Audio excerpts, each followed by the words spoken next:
Bienvenidos a una nueva edición de Lo Justo y Necesario acá en EPTV, este canal de televisión de la revista El Periodista que transmitimos habitualmente a través de distintas redes sociales. Nos pueden ver en YouTube, en Facebook. Estamos aquí en el barrio de Bellas Artes, muy cerca del metro, muy cerca de los cafés, muy cerca de los bonitos restaurantes que tiene esta zona turística de Santiago en la región metropolitana. Como siempre, en Lo Justo y Necesario traemos a interesantes invitados e invitadas. Hoy tenemos a una mujer, ella viene desde México, se llama Flor Ruiz Cosio, es licenciada en Derecho por la Universidad Anáhuac en México. Ahí esa universidad que está en el mismísimo Cancún.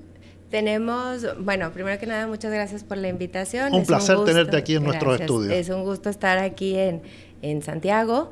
Y bueno, nosotros somos una red de universidades, tenemos universidades en todo el mundo. En México tenemos 8 sedes y tenemos en Roma, aquí en Chile la Finisterrae, en Madrid tenemos la Francisco de Vitoria y convenios con universidades de casi todo el mundo para intercambios de los muchachos, sobre todo en licenciatura.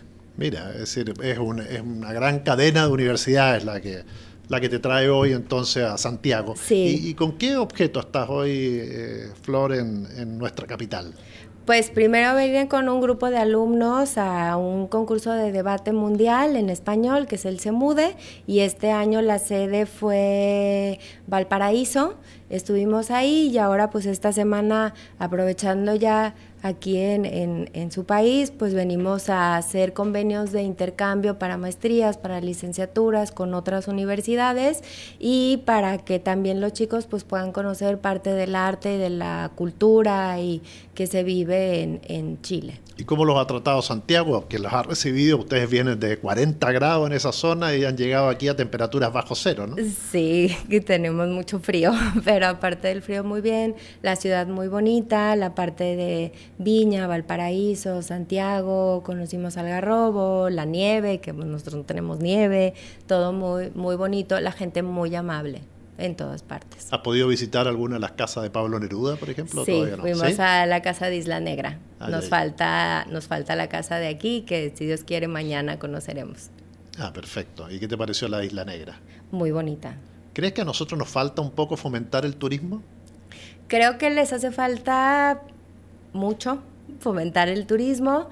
Es un destino muy bonito, tienen lugares, sobre todo con maravillas naturales que no tienen muchas partes del mundo y que pudiera explotarse muchísimo más. Y tienen algo muy interesante, al estar pues de alguna manera invertidas las estaciones casi con el resto del mundo, pues ahorita es verano, entonces pues muchas veces no se tiene el tiempo para quien quiera conocer la nieve, quiere esquiar, todos estos deportes, pues es un destino al que pudieran venir y tener el tiempo, porque pues las vacaciones de verano siempre son más largas que en invierno, por ejemplo en México, y pues pudieran explotarlo mucho. Por ejemplo, tienen pingüinos, tienen nieve, también tienen playas, el ver la playa para nosotros con montañas, con pinos, las olas, o sea, en el tema del surf, yo creo que son privilegiados también en las playas que tienen. Ahora, tú sabes que las playas chilenas están bañadas todas con una corriente helada, fría, Sí. que es la de Humboldt, por lo tanto, meterse en esta época es imposible, y en el verano ya para ustedes sería difícil, que están acostumbrados a aguas tibias. Pero siempre están los trajes de neopreno. Ah, eso sí, para capear el frío. Para el que le gusta el surf, creo que es un destino que se pudiera explotar mucho para ese tipo de deportes. Flor, estuve revisando tu currículum y es realmente diverso, ¿no? Tú eres candidata a doctora por la Universidad de Anáhuac hoy día por la defensa de la tesis La mediación en el derecho indígena, y nos llamó la atención ese tema porque acá tú sabes que tenemos conflictos en la 9ª región, zona de la Araucanía, que no hemos podido resolver y que el gobierno de alguna manera lo está tratando de hacer con mucha represión, pero con poca mediación, con poca negociación, con poco diálogo. ¿Qué concretamente en tu tesis, a qué te refieres con la mediación en el derecho indígena? He estado haciendo una investigación, de hecho en varios países, también tuve la oportunidad de estar en Perú, que también tiene algunos problemas con sus comunidades indígenas. Creo que es un tema coyuntural en toda Latinoamérica que no hemos podido resolver. Las comunidades indígenas todavía las tenemos muy abandonadas, a pesar de que en la legislación se ha avanzado en toda Latinoamérica, realmente no se les ha dado el respeto y la debida independencia y reconocimiento que merecen los pueblos indígenas. Sí estuve leyendo parte y he seguido las noticias del problema que tienen con la comunidad mapuche. Entiendo que es un tema de territorio como en la mayor parte de los problemas que tienen desafortunadamente las comunidades indígenas, ¿no? El gobierno o los particulares pues siempre han querido apropiarse de estos territorios. Específicamente en mi tesis de doctorado yo me refiero a los sistemas de mediación en las comunidades indígenas son muy similares. Es un tema de pertenencia y de ética y de respeto a lo ajeno. Es decir, si tú te robas una bicicleta, o pongamos un ejemplo más grave, yo voy por la carretera en mi bici, pasa un triciclo o una moto, los dos pertenecen a la misma comunidad, me pega, me tira el que viene en la bicicleta y yo voy con el juez indígena y de alguna manera pongo una denuncia. Y le digo, oye, pasó fulanito de tal, me empujó, me dañó, me lesionó y además lesionó mi bici. Van a buscar a fulanito a su casa, los sientan a los dos y es muy simple. Les preguntan, oye, ¿tú pasaste por esta carretera y lo traste? Sí. ¿Tú qué daños tienes? No, pues me tiró y entonces tuve que ir al hospital. Le preguntan al del hospital o al curandero muchas veces cuánto costó el que lo curaran, cuánto cuesta la reparación de la bici. En ese momento se hace el pago del daño, o sea, van literal, reparan la bici, regresan, le entregan la bici, se firma un acuerdo y ese acuerdo está elevado a una sentencia en un juzgado, está equiparado.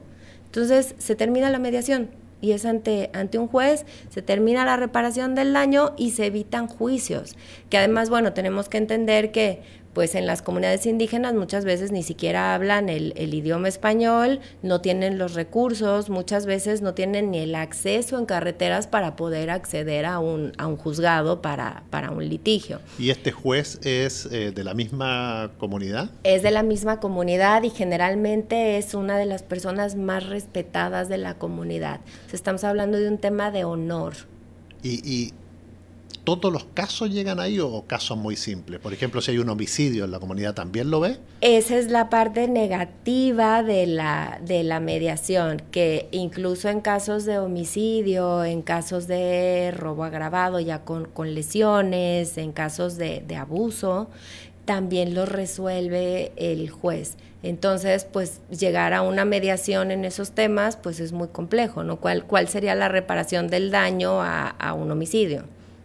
En nuestro sistema legal pues pudiéramos estar hablando, pues es la pena de la libertad, o sea, la pérdida de la libertad, pero en una mediación donde no te van a llevar a la cárcel o voluntariamente no vas a querer ir, pues se vuelve compleja.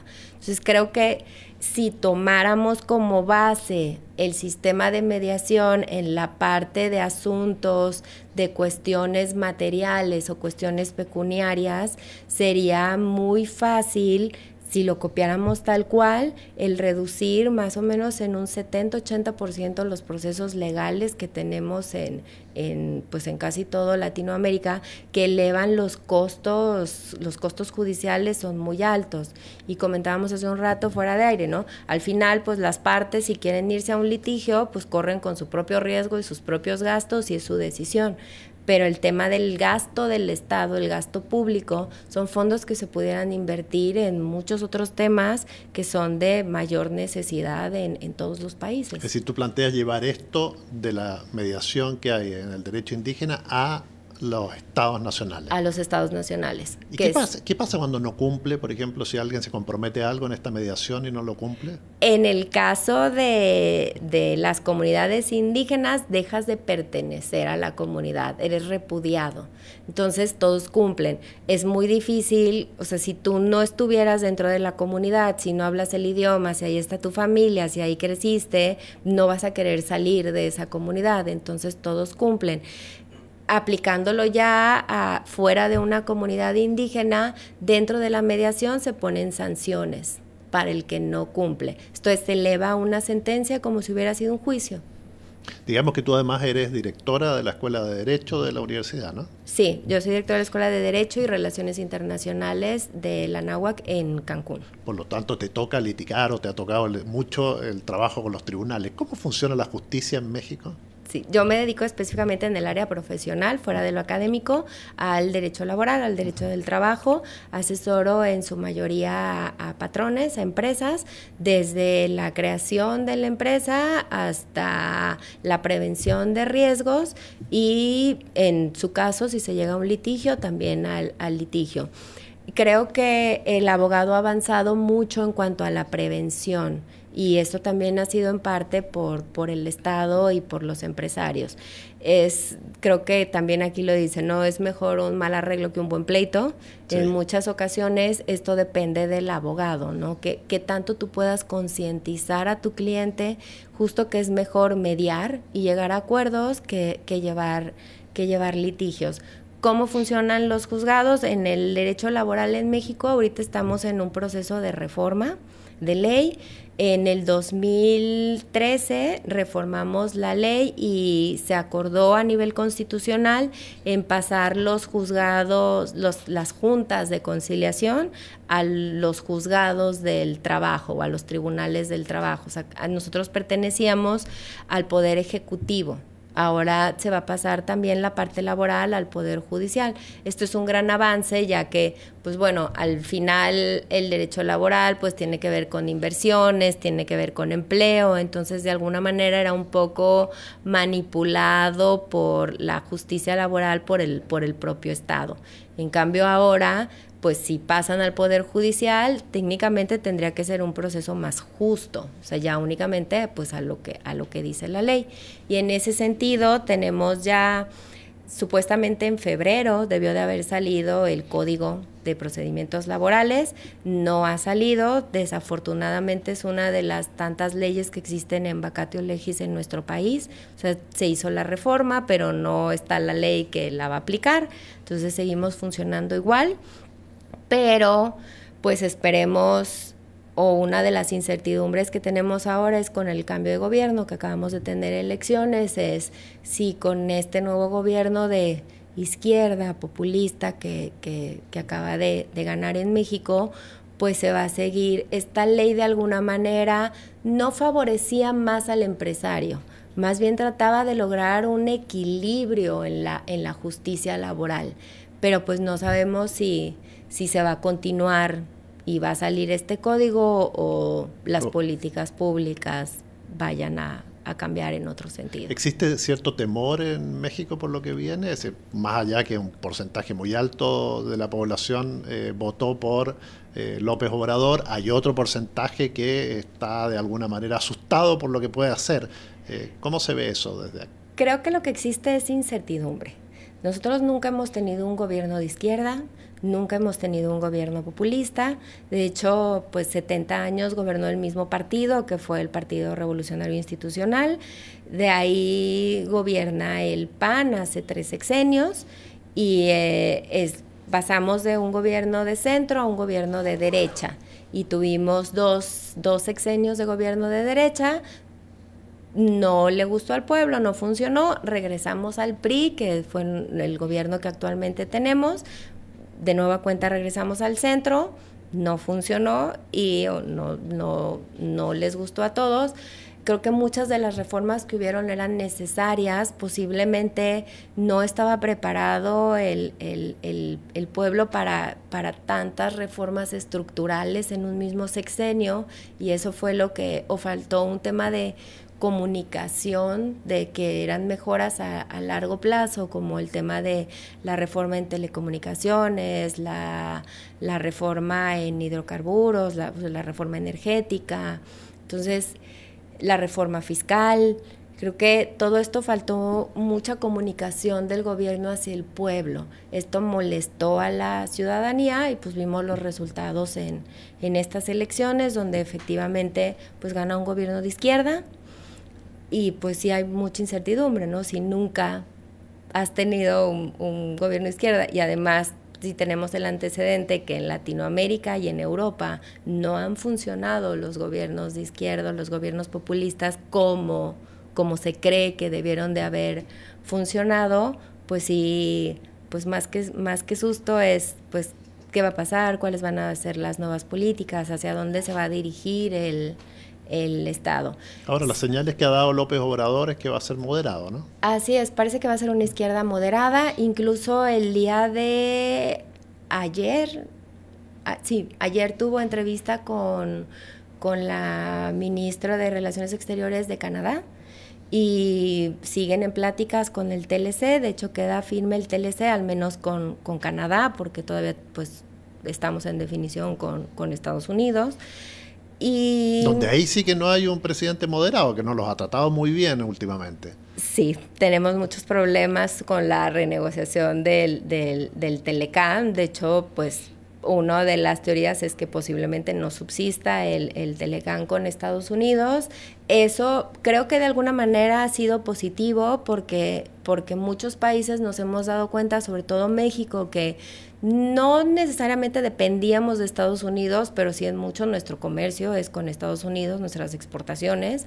Sí hemos podido ver hacia otros destinos de que hay, o sea, hay más países con los que se puede comerciar, o sea, no solamente es Estados Unidos.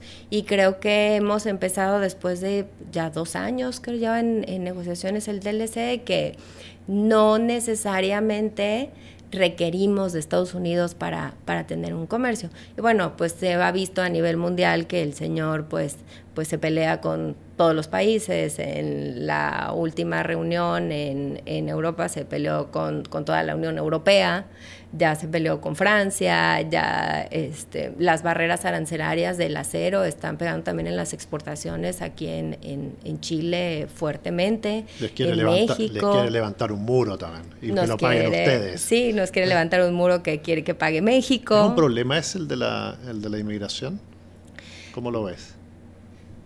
El problema está que es donde se ha enfocado y creo que también ha sido un tema que no se ha manejado bien en los medios. El problema de la migración hoy en día de México a Estados Unidos ya no es tanto el migrante ilegal. Sí sigue habiendo una migración ilegal, desafortunadamente por falta de empleo en México, pues se van con el sueño americano, pero creo que ha habido más conciencia de que es muy peligroso, cada vez más peligroso, sobre todo por las nuevas políticas de Estados Unidos. Mucha gente muere en el paso. Y nosotros tenemos un problema de migración de Centroamérica hacia México, que desafortunadamente no es un destino en el que se quieran quedar, es un destino de paso. Entonces, el problema de la frontera con Estados Unidos es con México, pero porque México recibe toda la migración de Centroamérica, más que el mexicano que cruza. Nuestro problema ahora es que seguramente han escuchado el tema de los Dreamers. ¿Qué pasó? El migrante que llegó hace 15, 20, 30 años a Estados Unidos, tuvo hijos en Estados Unidos, ya son americanos, nacieron en Estados Unidos y ahora pueden ocupar ya puestos que ya no son en la agricultura, en la construcción, en servicios de mantenimiento, de limpieza, ya son puestos que sí quiere ocupar el americano. Entonces es donde ha venido el problema y es a lo que se han referido, ¿no? A regresar a los Dreamers a México, pero pues bueno, ellos ya tienen su nacionalidad americana, entonces ha habido un serio problema en cuanto a equivalencia de estudios, por ejemplo.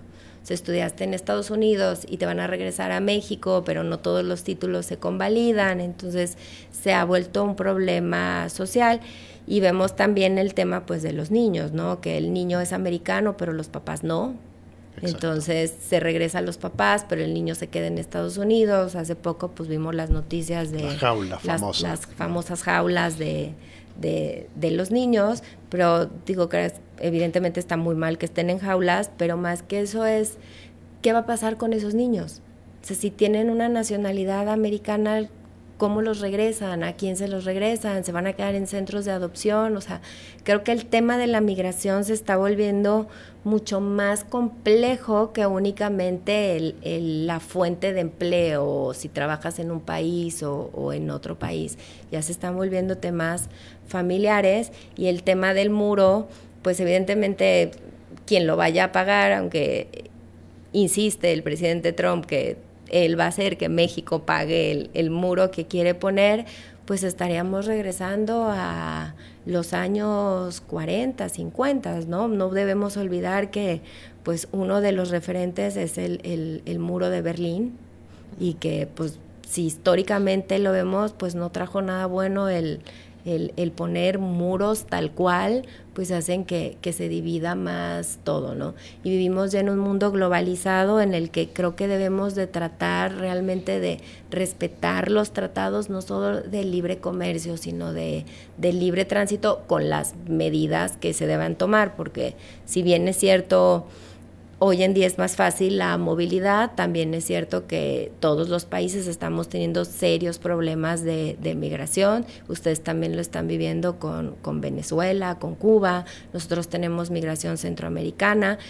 Estaba checando las estadísticas y nosotros en el último año aumentaron en el 580% las solicitudes de asilo de Venezuela a México.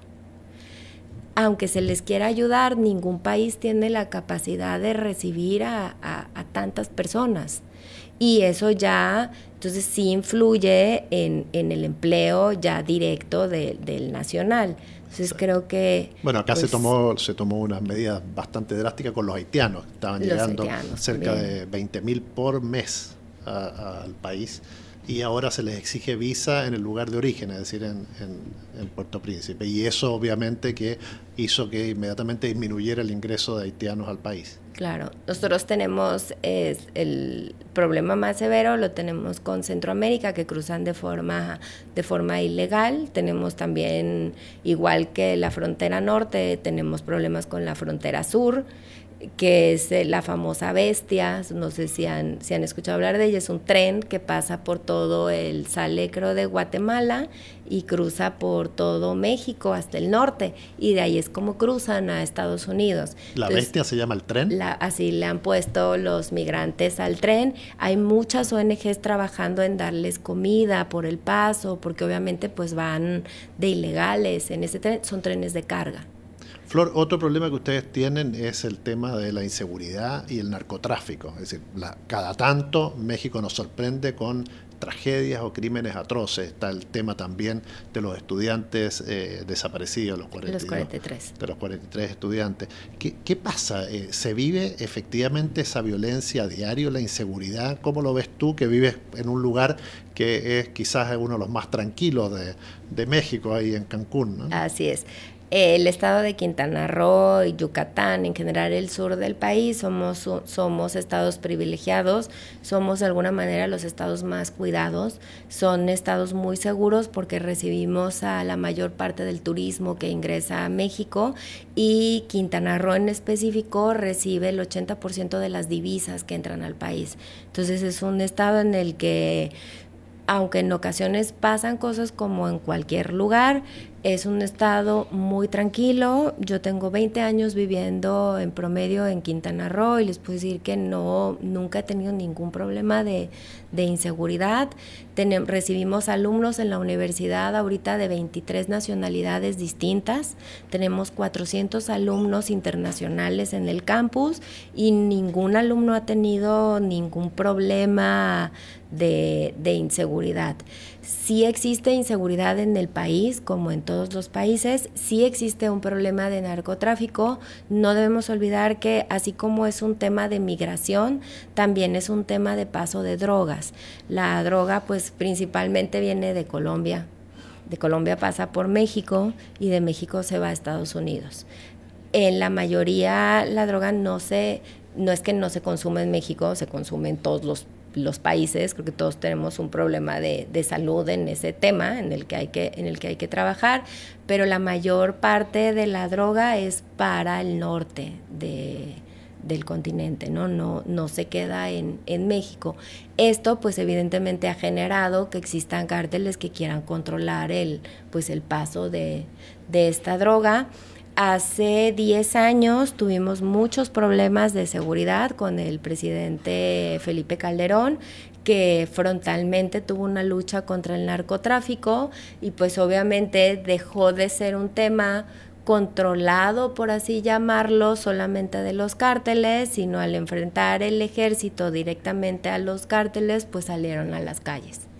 Y fue donde sí hubo mucha inseguridad, sobre todo el norte del país. Hoy en día está controlado. México es un país seguro, la capital del país es muy segura, el sur del país es muy seguro. En el norte del país es donde se recomienda pues tener un poco más de medidas de seguridad, no solamente por los cárteles, sino también porque es pues el tráfico de indocumentados también es Pero regular. esa cifra, porque le ha aumentado la cifra de homicidios, periodistas asesinan uno cada semana o a veces cada 2 días. Es decir, me suena raro eso de la seguridad.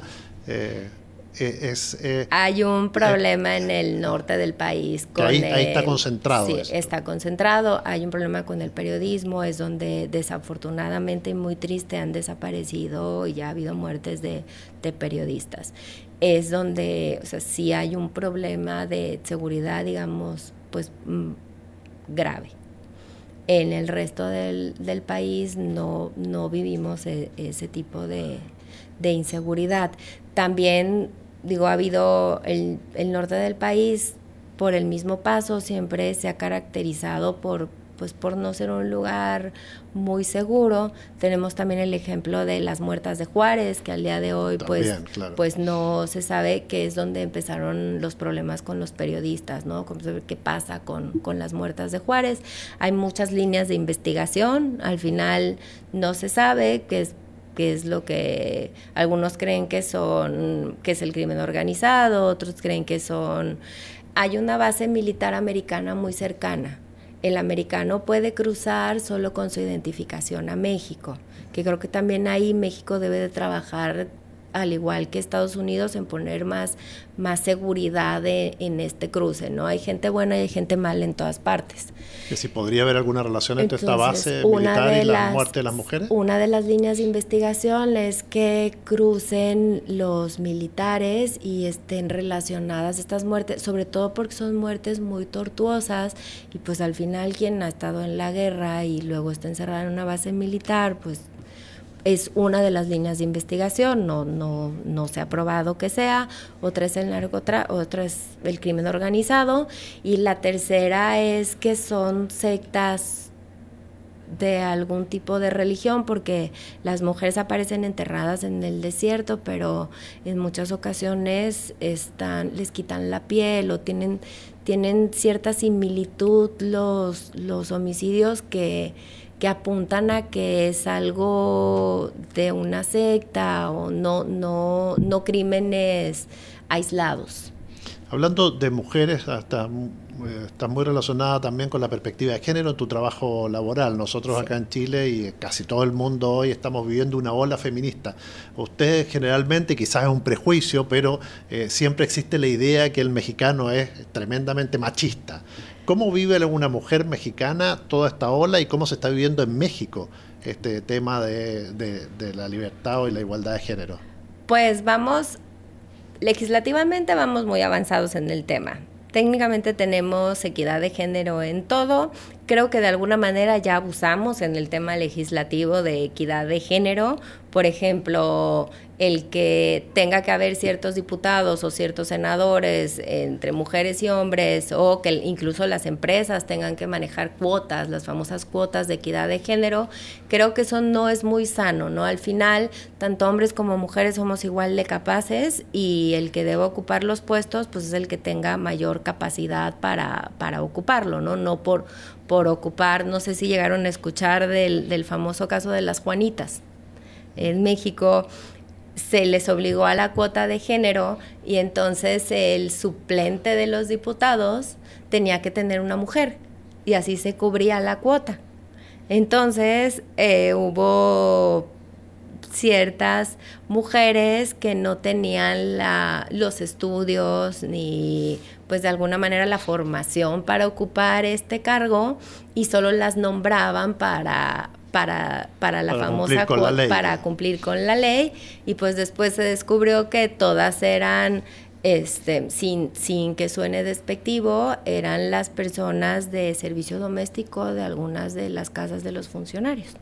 Entonces se les llamó las famosas Juanitas y que las registraron en las boletas solo para cumplir con la cuota de género, ¿no? Eso nos dice mucho, nos dice que pues efectivamente no se está cumpliendo, sí se han ganado terreno las mujeres en el ámbito laboral, sin embargo, en la parte familiar, a pesar de pues es muy contradictorio. México es una sociedad machista, pero es una sociedad machista matriarcal. La mamá es la que decide, la mamá es el centro de la familia. Sin embargo, en el ámbito laboral, el hombre es el que sigue decidiendo. La mayor parte de los puestos de dirección y ejecutivos siguen siendo ocupados por hombres. Las últimas estadísticas apuntan a que sigue siendo el mismo puesto ocupado por una mujer con una diferencia del 40% en salario.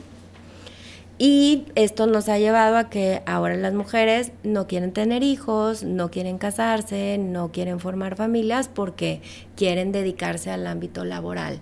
Y en el ámbito laboral, pues muchas veces si estás casada o tienes hijos, lejos de cómo se ve de un hombre va a pedir permisos, va a ir al festival del niño, se va a enfermar el niño, pues mejor contratamos a un hombre. Cuando con el hombre es al revés, ¿no? En el hombre dicen, ay, es que voy a ir al festival de mi hijo, y todos dicen, ay, qué lindo, va a ir al festival de su hijo. Entonces creo que más que un tema de legalidad nos hace falta un tema de cultura y de respeto. ¿Y han salido a la calle las mujeres mexicanas en el último tiempo, como ha ocurrido acá en Chile? No, veo que aquí en Chile últimamente vi que tienen problemas con las marchas feministas. Creo que también se ha dispersado un poco el tema, más que por derechos laborales, que en su momento pasó en México con la comunidad LGTB, que también tienen sus derechos, pero creo que no hay que mezclarlos. Una cosa es buscar temas de equidad en relación al feminismo, y otra cosa es buscar derechos en cuanto a la comunidad LGTB. Y creo que esto, al juntarlo, ha hecho grupos radicales, las famosas feminazis, y que lejos de ayudar en los movimientos feministas, ha perjudicado en los movimientos feministas, ¿no? Porque ya no se ve a la mujer como, sí, va a luchar por sus derechos y quiere mejores oportunidades de trabajo, mejores oportunidades de vida, que no haya feminicidios, sino ya se ve como un tema radical de, es que quieren todo y quieren ser iguales a los hombres, y es radical, y entonces hay que ir en contra de los hombres. Yo creo que de ningún lado hay que ir en contra de ninguno, y de ningún lado está bien la violencia, ni psicológica, ni física, ni económica. Creo que la mayor parte de la violencia que hoy en día sufren las mujeres en México, que sigue existiendo la violencia física, sobre todo en la parte familiar, más que en la calle. No es que un hombre agreda a una mujer por verla en la calle, eso la verdad es que en México ya no se ve. Hay países en donde sigue pasando, en México no, pero en la parte ya más íntima sí hay violencia intrafamiliar, o sea, sí hay violencia de la pareja, del esposo, del novio hacia la mujer. Y creo que esto es un tema cultural que se debe de erradicar con educación, y sobre todo con darle más espacios a la mujer, que ahí viene la violencia psicológica y económica, que muchas veces termina en la violencia física, ¿no? Si yo no tengo un empleo, no tengo cómo generar recursos, no tengo cómo sostenerme, pues sigo estando en el mismo núcleo, porque ¿qué voy a hacer?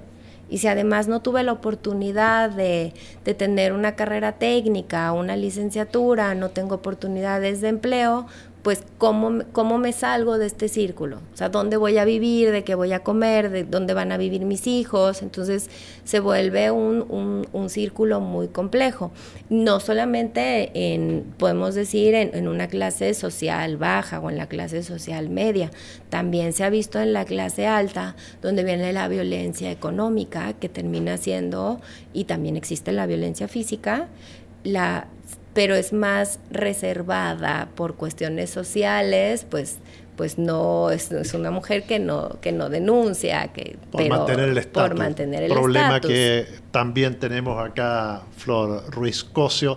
Desgraciadamente el tiempo se nos terminó. Te agradecemos mucho que hayas venido a nuestros estudios acá en Lo Justo y Necesario. No, al contrario, muchas gracias por la invitación y espero que pues lo que les haya aportado haya sido de utilidad, pues de lo que vive nuestro país, y que ambos podamos tomar las experiencias buenas de ambos países para poder salir adelante. Esa es la idea de Lo Justo y Necesario, este programa del Periodista TV. Gracias por acompañarnos, gracias nuevamente a Flor Ruiz Cosio, que vino desde México, que está acá en Santiago. Te deseamos una feliz estada en los días que te queda y que tengas un buen regreso a tu país. Y a ustedes los esperamos muy pronto en otro programa aquí desde nuestro estudio en el hermoso barrio de Bellas Artes.